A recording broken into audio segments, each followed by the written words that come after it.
Since the early days of the AI technology online, it's always confused and frustrated me why it was so open source, why it was so readily available, when it seemed so blatantly obvious to me that this technology was going to be rife for abuse.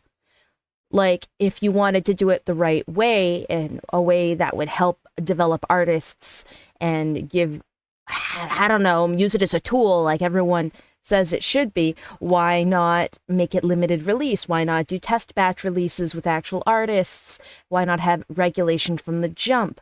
Like, I feel like that was the obvious solution. But now looking at it, it's painfully clear why they did things the way they did. And it was because of the want to regulate the population. Now, hear me out. Hear me out, okay? We're reaching a point where AI music, AI art, AI video, AI photography, deepfakes, it's so prevalent. It's a massive problem. We're having so many issues trying to figure out what is real and what isn't real. And the AI checkers out there just aren't as effective as they were at the beginning because these things are becoming indistinguishable.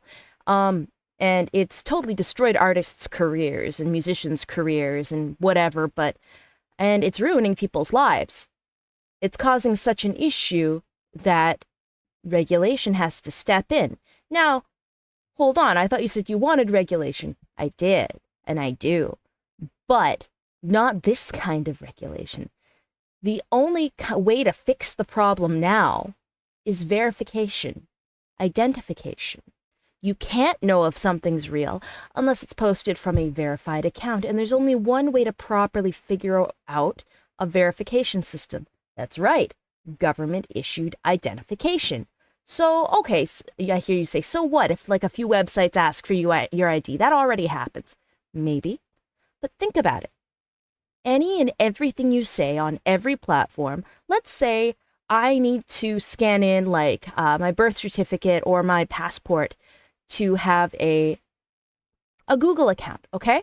And Google is attached to every single other platform. You can create accounts on other websites with a Google account. You can just log in with your Google now. Your ID, your personal information, like your actual legal like identification is attached to each one of these. Before, like, yes, you could argue, oh, but you have your phones and you have your credit cards and stuff.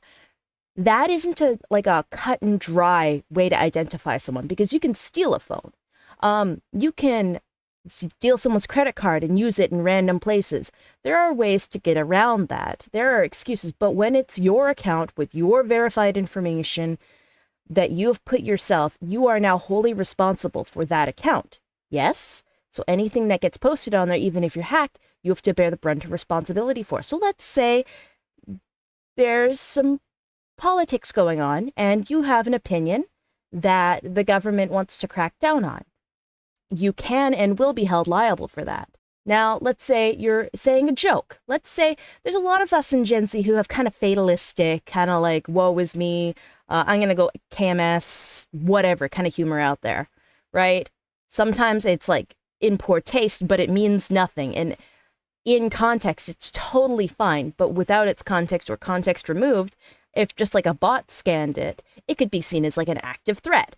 Like, things I've said on Twitter have been flagged as violent, even though I have never actually said anything with intent to actually harm anybody because I said one key word. I think I said weapon once because somebody asked, what should I draw? And I said, oh, you should draw a really cool weapon. And I got flagged and my account got suspended for multiple days for inciting violence, right? Now, imagine if that had a real world consequence now. It isn't just your account gets suspended. Now that gets put on your permanent record that you are a person who incites violence.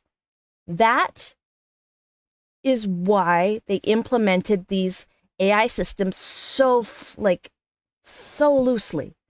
This was the end goal. The end goal was ultimate control to remove your online freedoms. And the testing ground for this kind of technology is already in place. Like, you are starting to see systems being discussed about putting government identification in porn websites, for instance. And you know what? Fair enough. Fair enough. That's a good use case for it. That is the beginning of the end for online privacy. There is no more. And yes, some bad things will be prevented, but everyone knows that good intended systems will be rife with abuse once people that shouldn't have power decide to do such. That's why there's so many issues in the world, because people are inherently evil and cannot be trusted. So you may think it's harmless to, generate some AI art or, generate a little AI video of, let's say, Donald Trump shooting up a Walmart because shit's funny. It's a meme. Of course, it isn't real.